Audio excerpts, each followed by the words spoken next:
Emily Spence with the RacinBoys. I'm here with Matt Crafton. Nice little tidbit of news. You will be back with ThorSport next year. And what does it mean to continue with Duke and Rhonda, given how much that they have done for you during your career? Oh, it's huge. I mean, for them to pick up the option and be able to know that I'm going to go race for wins and another championship in 2020, it's awesome. And all this is, I mean, and it's got to be, like I said, just so thankful for Duke and Rhonda and Menards, because they've been so loyal to me as well to get me to where I am in my career. And to be able to bring them the championships and be able to fight for one in 2020, super stoked. And you mentioned Ron Hornaday and, living up to the numbers that he put forth. He really set an example, but you've kind of become that guy, that grizzly veteran that's in the series that really has to teach guys how to fly and ride right. Yeah, and that's I just remember racing Ron, and he was such a hard-nosed racer. And yeah, in there for a while when I was a kid, I'm like, my gosh, this guy's just a butt to race. Sometimes it's like, oh God. I'll call him an asshole. Go ahead. Yeah, he was an asshole to race with, yes.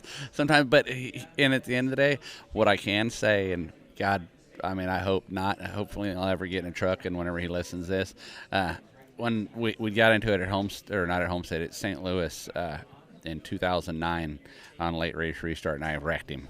And it was genuinely not on purpose, but Ron always says, I'm going to get you back. I'm going to get you back. And we were still friends after that.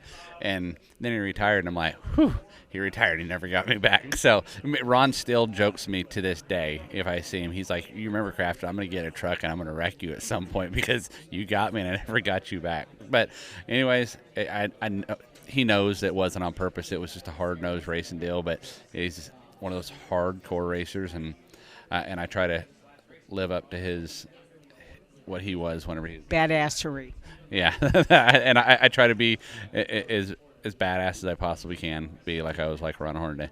I think if Ron Hornaday leaves a legacy in NASCAR, it will be teaching guys like you, Harvick, Kyle Busch, how to restart. Because when it came to being the master of restarts, that was Ron Hornaday. Oh, absolutely. I mean, he was definitely the man on the restarts, and I learned a lot from him. And just talking to him, and especially once he retired, and you get a little bit out of him, and you'd ask him questions.